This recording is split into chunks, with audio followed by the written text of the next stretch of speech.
You got your wireless ears in, right? Mm-hmm. Oh no, not yet, but I have them.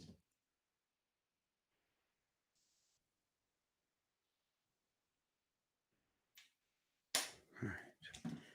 So the countdown on.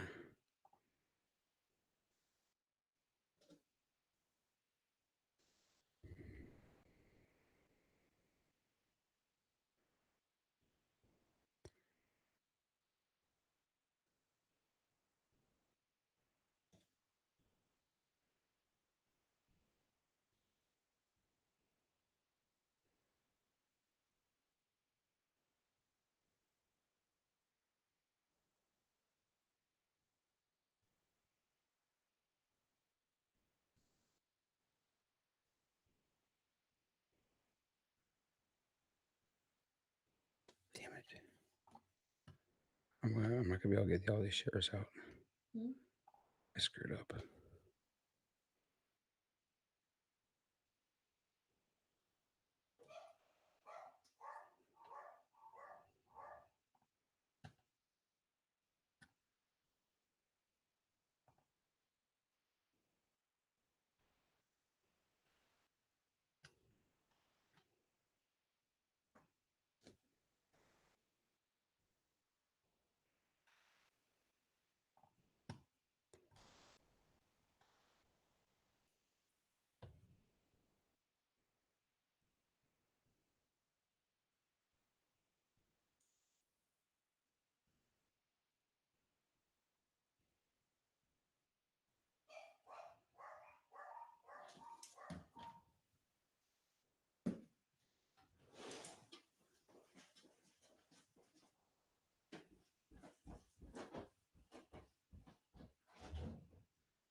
Jack D, there's 7 on the label. One glass on the living. Hey, this is John Byron, and if I don't have church up loud, then I'm tuning into the Gainin Fast on Memphis podcast with Aaron Schreiber. First sip, I can feel you on my shoulder. The Tennessee heat had me feeling colder. Thought a drink would get. Welcome to the Gainin Fast on Memphis podcast with Aaron Schreiber, brought to you by Arlo Revolution. Each week, Aaron connects melodies and memories with fans and artists from all genres of life. When all else in life is gone, only music will be left to leave the legacy of life's adventures. Please welcome your host for the Gainin Fast on Memphis podcast, Aaron Schreiber. Hey, what's up, everybody? I am so excited for tonight's show. This is gonna be a good one. It's gonna be a really, really good one. I promise you that. All right, let's go ahead and bring you on over here. Look at you all dressed up tonight. I'm muted, and that light is awful. You look all right. I didn't test that light before. Woo! Oh man. So yeah, we're gonna test everything. Make sure everybody's if you're in the chat, go ahead and drop where you're listening from. Give us a like. Let me know how it sounds on your end. Sounds good on my end. Sounds good over there? Sounds good on my end. I'm tired. It's been a long few days. It's been a long week. Oh man, yeah, we've been bouncing around the last couple of days and here and there, and ended up making it to West Virginia and back. So kids will be home tomorrow. Yeah, we're excited. They don't want to come home. Oh, and they never want to come No, home. they want to stay. Huh? They didn't miss us at all. Everybody wants to stay. I went upstairs and the dogs, we had one dog in Avery's recliner and one dog in Jackson's recliner. So I think the dogs are like, they've claimed their spots. They're taking over for the kids, I guess. Fight for it on the way home. So, all right, guys. Well, if everything sounds good on your end, I think I'm ready to roll. Yep, we're good. Yeah. It's We're weird. good to You go. turn me down. Now my ears are weird. I'm trying to mess with it. Like, oh, man. All right. Welcome to season 4 of the Gaining Fast on Memphis podcast. Each week, we connect melodies, memories with fans, artists, and passionate-driven individuals in and around the music community. I'm your host, Aaron Schreiber. Tonight, we are presented by our good friends at Arlo Revolution, cinematic wedding films, music videos, and promos. Find them at arlorevolution.com. And then our on-screen sponsors, Art on a Hirewire by Joel, original custom artwork, inspired by your life moments, treasured photos, and memories. And our good buddy, Corey Oliphant, the original church choir. We're honored to have Corey and the OC as a sponsor each week. We do thank all of our sponsors for continued support and the growth of the show. Just new exciting things keep on happening around here. So I'm always excited. We'll talk about that here in a minute. But we do, if you are looking for ways to support our sponsor, our show, the heart and soul of our show is our Patreon page. Tiers start just $1. If Patreon is something you can't do, the next best way to support the show is to like, share, review, and subscribe. So anywhere you can find it, especially if you're an Apple iPhone user, look for that little purple app, the podcast app, click on it, give us a 5-star review if you can. If you are listening to this back on any streaming platform, remember we are live every Tuesday night, 7 p.m. Central on Facebook and YouTube. If anything happens, including tonight, we ever get kicked off Facebook, jump over to YouTube. The show does continue over on YouTube. We are going to, from now on, if anything happens on Facebook, just roll on YouTube and go with that and record the show that way, because I am tired of trying to mess with Facebook's audio, whatever else. They keep shutting everything down. So we're going to have fun with it and go from there. But definitely interact with us on Tuesday nights. Starting in season 5, we will be moving to Monday nights. So I cannot wait for that. I'm very excited. So, but you can chat live with each of your favorite guests. Join us, just interact with the show, which I always love doing. So if you guys are a member in our Patreon, every month we do our freebies. So this month, we do have a couple cool little things to give away. Next week, you will be meeting Chris Hadfield, which is an amazing astronaut from Canada. So you get an autographed CD of Chris Hadfield book, amazing book. I just got him in the mail. Awesome. Autographed Matt Kenyon CD and a $20 Chief merch card. We will be drawing for that in, I think August 31st, actually. I think it is. Whatever the last date of August is, we're just drawing for it a week early because we don't want to do it on the 100th episode. We're going to have enough fun for that. Speaking of the 100th episode, though, if you guys have not heard, you guys are just tuning in. We're going to be live in Nashville. As of right now, everything is good to go. We don't know any of the protocols, what's going to change yet. But join us September 7th, live in Nashville. We are taking over Revival. I cannot wait. It's a Tuesday night. Everything kicks off at 4 o'clock. It says 6 o'clock here, but my buddy Mike Zabaka kicks off at 4 o'clock to 6. And then a loaded lineup after that. 15 amazing songwriters. We're going for 4 straight hours. maybe a fifth hour. Who knows? Let's see what happens. So, but if you guys can make it out to Nashville in September 7th, please do so. It's going to be a blast. Cannot wait. So we talked about exciting news before I move on to our next segment, or next part of the show, our main part of the show, I should say. I do want to announce that we did recently hit, and I'm very excited, 10,000 downloads, streams and downloads. So amazing feat to actually, 10,000 people have downloaded this show. I can't believe it. But thank you guys for everything, for supporting the growth, everything. We also today hit 1,000 likes over on our Instagram page. So we just keep on growing on that. But yeah, I love the growth, seeing the growth of this, and just to be able to get out there and reach more people and have new fans come on in. So thank you guys. If you like what you hear, please, like I say every week, share it for us and help us grow the show if you can. So I'll be sharing that all of the good news later on our Instagram and Facebook pages and all that other good stuff.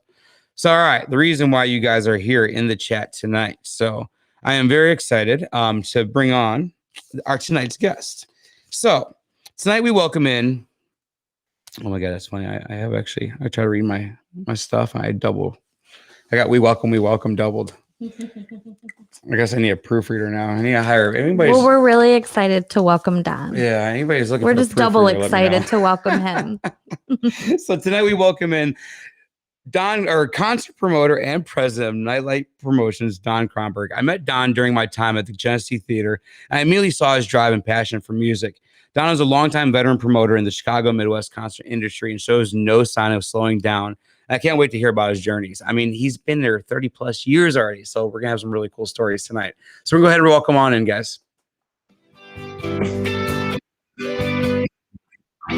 There you go. How are you doing, bud? I can't believe, when I woke up this morning, I thought to myself, today's the day I am going to make the big time.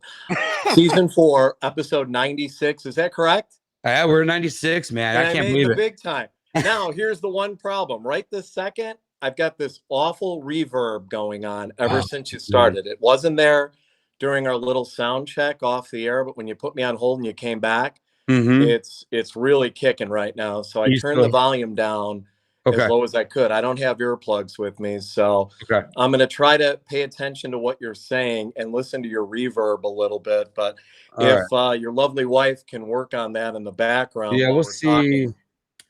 I don't know what it might be. How's it sound on your end, babe? Everything sound good on your end? Okay.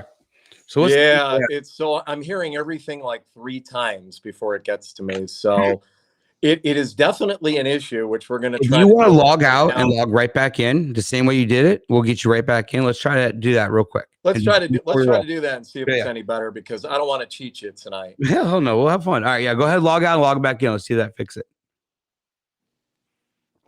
All right, guys, we're just going to try to work out the audio real quick and make sure everything sounds good on his end, on my end. I don't want anything else, so we'll fix all that up here in a minute. So, but yeah, thank you guys. Just hang tight for a minute. Let's get that fixed up. If you guys are just tuning in and you missed it, we did announce that we hit 10,000 downloads, which I'm so excited about. All right, let's see. Bring them back in. All right. Oh, much better. It's gone. Oh, yes. My God. It worked. I love technology. I love when it works like this too. Nice. So we're gonna have some fun tonight, bud. We are, man. You know what?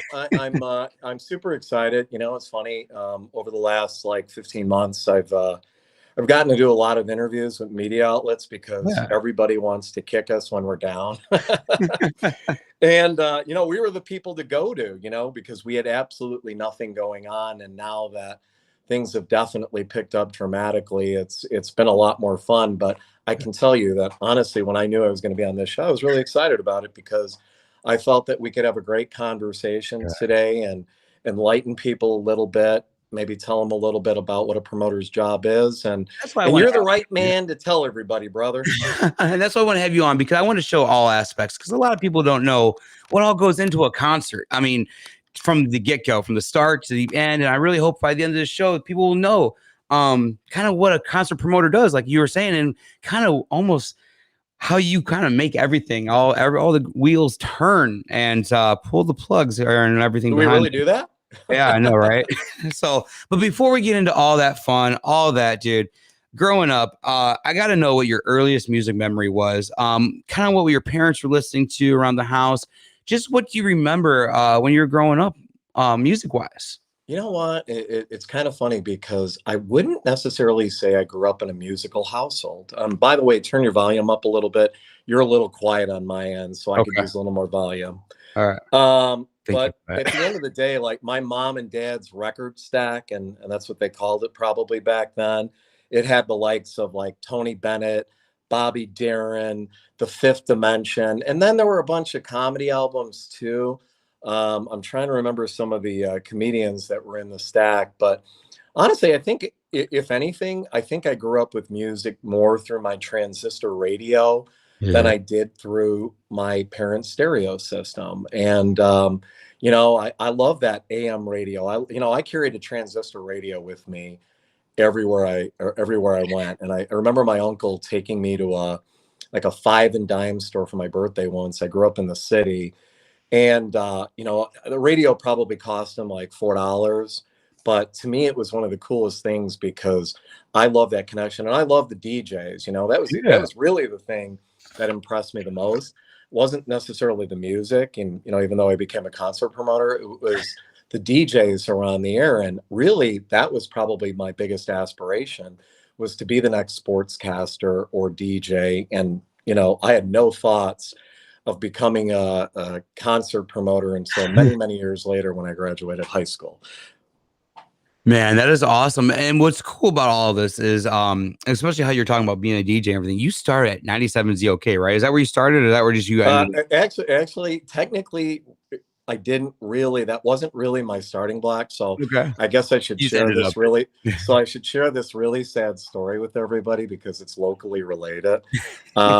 You know, it was my aspiration out of high school to become a DJ, and somewhere in my early 20s, maybe it was my early 20s, I saw an opening online, or not online, in the newspaper, and it was for a little radio station in Northbrook. It was an AM radio station, and it turned out to be turned out to be one of those radio stations where you could buy time. I think it's called a brokered radio station. Yeah. And little AM, and my job was to run the board for all these ethnic programs. So I had these German, Slovakian programs, and these guys would come in and bought time. And it was my job to piece together the music, the voice, kind of like what you're doing right now, Aaron, and put together a show. And I was bored off my rocker, man. It was just completely opposite. So there were a couple of slots on the weekend where it was my job to make very brief announcements between programs, and nobody was in. And I just, man, some of the things that came out of my mouth, first of all, the FCC should have banned me immediately. I'm surprised it took them like 3 months to finally find me. But I started to figure out that during my weekend shift, nobody was watching what I was doing. And by the way, nobody was probably listening either. And I found like a cord long enough for my microphone that it literally went all the way from the radio station control room to 294, because the radio station was right off 294. Still is, by the way. And I would broadcast live from the shoulder of the road. But anything that came out of my mouth had absolutely nothing to do, formatically speaking, with the radio station that I worked for. And I got away with bloody murder, I have to be honest. And my downfall here, let me tell you how I lost my job pretty quickly, is that I was so bored. So I would run these programs, and, you know, they would run for like an hour, and they were taped. And my job, so I knew I had an hour. So I would cut out to a local bar or restaurant to get myself something to drink or eat while the program was on. And I came back one day, and one of the hosts who had brokered an hour was early, and he was waiting for me for like 20 minutes. And he ended up turning me into my boss, but it was a good thing. I probably would have had them lose their license with the FCC. So that was my start. And then, you know, a few years later, and I think it was 85 or 86, you know, I was kind of trying to figure out what I was doing in life. And I really hadn't made that leap yet. And one of my buddies called me and said, "Hey, listen, man, I'm going to school still in Iowa. And there's this contest at this radio station in Rockford, and they're looking to hire a DJ. And it's a guest DJ contest. And what would happen is you'd have to turn in a tape, and if they liked it, they would call you, and that week you were the guest DJ of the week." And it ran all summer long. And so I was just one of the weekly contestants that got to come in and spend a couple hours on the air. And I had a guy like you running the board for me, but this was a big FM radio station playing the top 40 songs. And this is more up my sleeve. And I really wanted to do it. And, I guess I crushed it, man. I was on the air the night Bon Jovi was in town playing the Rockford Metro Center. Dude, Metro Center. And I was taking swipes at Bon Jovi on the air. It was really kind of funny, actually. Kind of doing like a hair commercial for men, using him as the basis for it. Anyway, so I ended up getting a part-time gig, and the rest is history, because I ended up doing a lot of shifts, and I kind of figured out, though, along the way, that I really didn't want to do radio anymore. There wasn't enough money in it.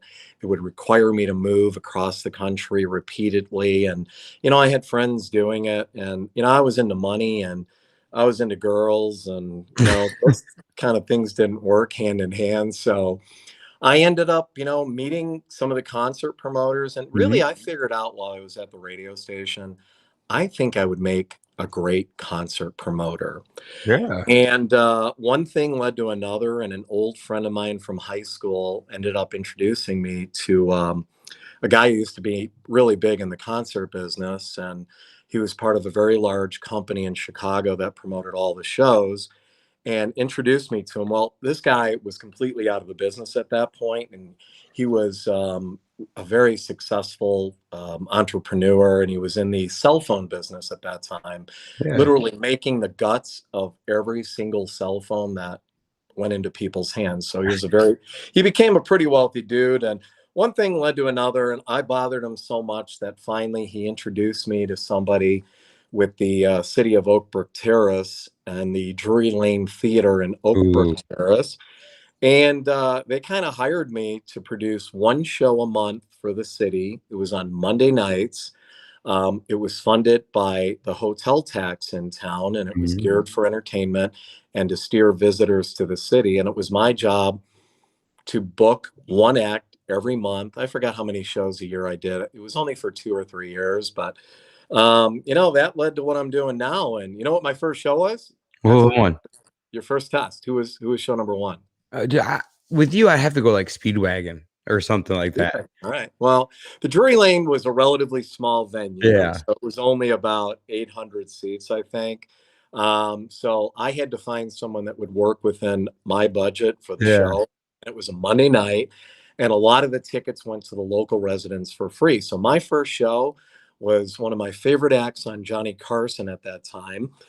And excuse me, he had just premiered his new TV show on NBC, and it was called The Seinfeld Chronicles. So I think I just gave you the answer. Nice.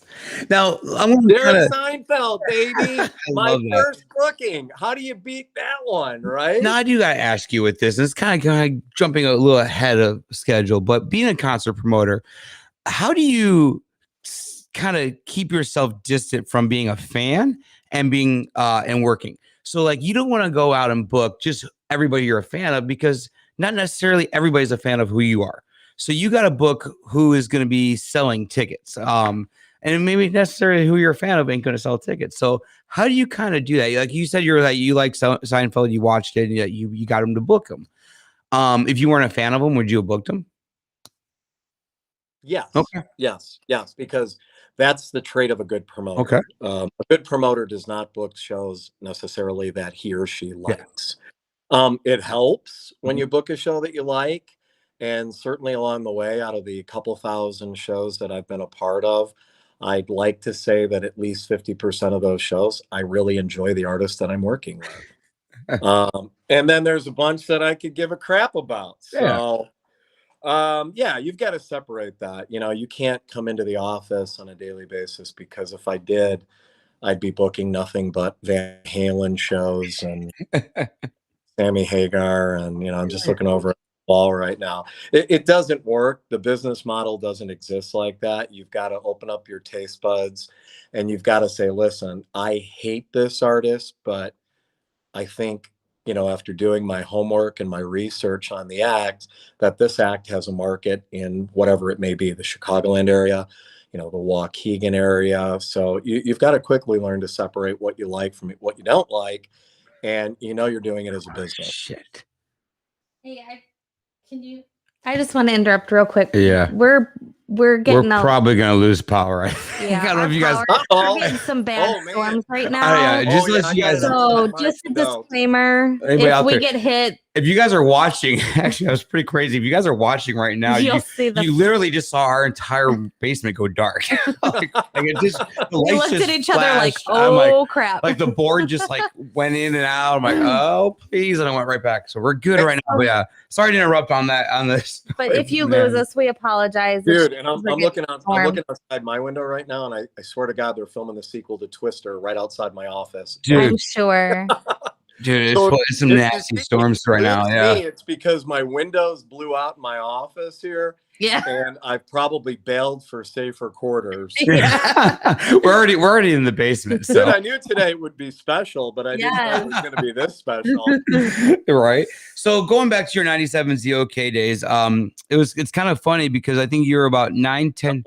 See, now just your end. Yours just flashed too. I just lost half my lights in my office. I watched it. That's what happened on our end. Y'all, this is gonna be interesting. You guys are gonna definitely get a show.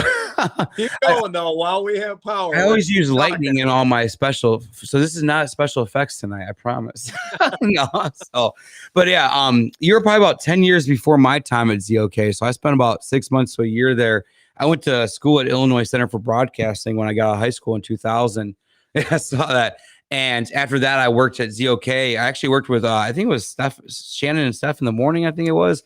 I was like their morning goofball. So, okay. I was an intern. I forgot that we share that same lineage together. Yeah. And, here's the amazing thing about it. So this is a free plug for a radio station out there.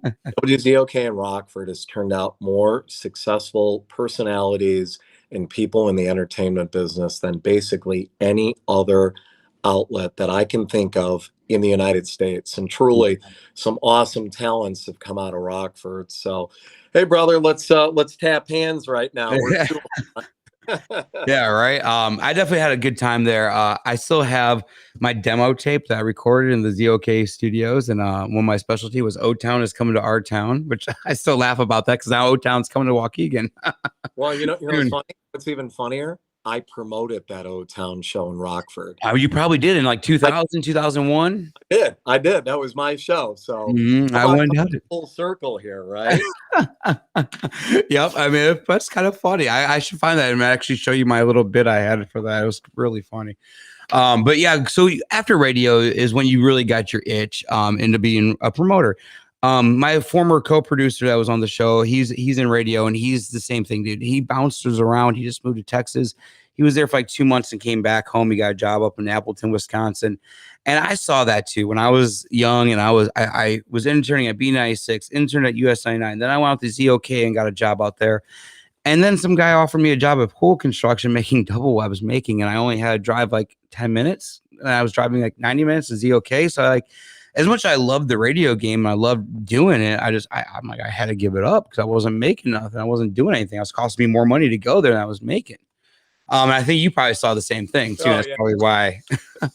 Joke because I had other jobs at the time as well. So I was just a part-timer. And I think one of my jobs, I worked at UPS as a package handler, and I was making, during the holidays, like $600 a week. And that was about 3 or 4 times a week on what I made at the radio station. And it really I had a running joke, and I don't think a lot of people knew it. And those that did will shake their head. I would get a check and I would put it in a jar and I would save it until it's almost the time where the check was going to expire if you didn't cash it, because I wanted to make it a point to my bosses, who first of all, I was not a great employee because I really did some bad things while I was but I had this jar, and I think they knew it. And it was basically I don't need your money. So if you do anything to piss me off, I'm out of here. Dude, I love that about you. Yeah, it was tough, man. You know what, though? I have a lot of friends that are still in it. A lot of friends that have made it through, have become very successful. They're program directors. They're working for large radio stations. They oversee a large radio station group. So I got to be honest, if you put the time and effort into it, and I don't want to thwart anybody's dreams out there. Yeah. But you see how people get crushed on radio. Yeah. And I'm not that guy, because I'm going to tell you right now, if you're more talented than I was on the radio, and God forbid you better, if you have talent and you have perseverance and you have dedication and you're really willing to work your butt off and you're willing to move, there is a career for you and you can succeed, and you end up making $500,000 to $1 million a year doing radio. You have to be one of the select people. So there you go, man. There's my testimony. That is true, man. Guys out there. So you started with Seinfeld, Drury Lane, which is local here to outside the Chicagoland area. And then you just went up from there. So you started off, you were still independent. Have you been independent pretty much your entire promoter career, or did you kind of work with the bigger names for a little bit? I'm one of the survivors out there, Aaron. It's everybody, I can't tell you how many of my friends and, competitors have been bought up over the years. And I've had that opportunity myself. And, actually I may have blown it a couple of times when it came to, negotiating. And, you develop this chip on your shoulder as an independent because you've got to do everything yourself, and you don't have that support system that a large company has. And I think sometimes it feeds, I wouldn't say ego, but it feeds into your personality. And I'm an independent, man. And you know what? I'm very proud of it. I think that there might be people listening right now, and I hope that they nod their head with me, that we independents that exist and have existed for a long time do a great job. And we give personal attention to our artists, and we do a much better job of marketing our shows and producing our shows, I believe, than some of our competitors out there. And that's why we continue to get shows today. Obviously the world has changed. In the late 90s, when I was cranking, early 2000s, we were getting a lot more arena shows, but that was before the Live Nation and the EGs of the world. And we did a fantastic job for them. But then, these big companies came along and had a lot of money in their pockets, and, maybe publicly traded companies. And all of a sudden they were writing checks to artists for, millions and millions of dollars. And we didn't have that potential to do that. So, it became harder for us. And I think that, in my case, it relegated us for the most part to the theaters, where we make our living, and we do a fantastic job of what we do. It's just different because back in the day I was doing a lot of arena shows. So, but else has changed. The ticket prices have changed. Artist fees, the fees on what we pay an artist have changed so dramatically. Ticket prices are insane, dude. Yeah. How they've gone. Well, it's not even really ticket prices. I don't mind. It's ticket fees that you pay with the big art or the bigger Live Nation, Ticketmasters, all those. It's more of that, because you're like, it's a fee for every damn thing anymore. I think that's more what's kind of irritated people over the years. That's kind of increased. But and I get it. And it has to be done, yeah. At liberty to kind of really dive heavily into that area, because I'm going to piss off some people that are listening out there, but it's a revenue stream for a lot of companies. It pays the bills, it keeps the lights on for some of the venues out there. Especially now, I'm not arguing about any fees now because we got concerts again. Yeah, but at the end of the day, here is the other thing about it too. So we are paying a lot more for fees. Back in the old days, you had Ticketron, and Ticketron was a very affordable outlet. But at the end of the day, when the technology changed from waiting in line and camping out at record stores, Love that. Local Sears store to get tickets, and that was how the concert business operated. That and the charge by phone number. That was the only other way for you to get tickets. It was 559-1212 or 551-1212. That was the Ticketmaster line. 312-559-1212. Boom. I knew it. I knew it. That's good, man. Yeah. And you know what? If you went to a lot of shows, you had a number on speed dial on your, or I shouldn't even say speed dial, because back in the phones we were using, I remember using a rotary phone, and dialing 312-559. Dude, I remember sleeping outside like Carson's at Spring Hill Mall in Dundee just to get tickets, dude, for shows. Yeah. Well, you know what? A lot's changed. The world's gotten a lot faster. Yeah. You know, technology changed the concert business. It also changed other businesses radically as well. And, you know, along came online ticketing. And believe it or not, I mean, I'm a huge fan of it because it sped up the process. So you didn't have to take off a day of work. You didn't have to camp out in a parking lot, in a dark, dingy parking lot, worried about a bum coming along and robbing you in the middle of the night because you knew you had cash on you. So it made it easy for it was cash only. Well, back then we didn't have anything in plastic.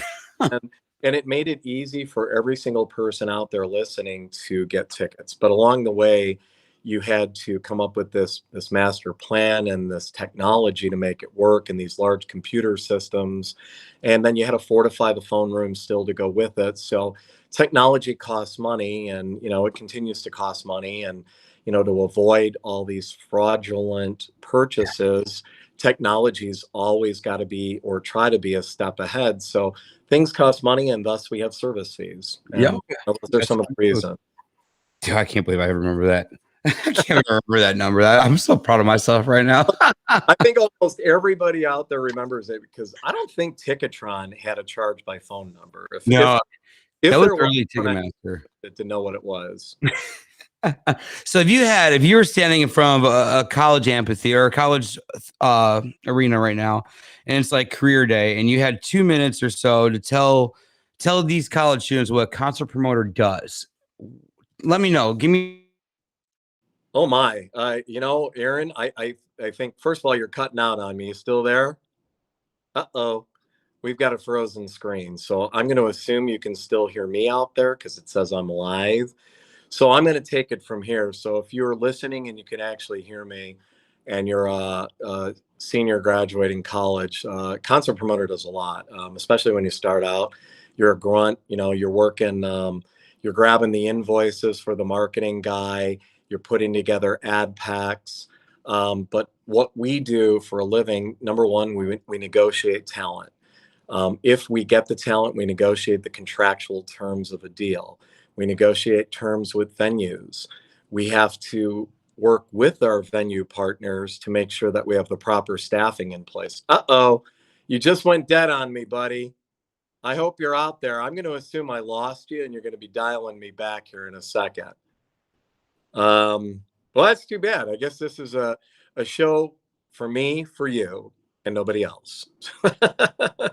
So I'm going to keep talking for a minute until I lose this picture. So a promoter does just about everything, including booking the show, securing the insurance, securing security for the act, catering, music licensing rights, sound, lights, video, if it calls for it. The list goes on and on. I'm going to guess we lost each other right now and that we're dead. And I'm going to hang up and reconnect as well.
was wondering if you guys get in trouble. And I'll check on you again in a little bit. I think I lost her. Hello? Selena?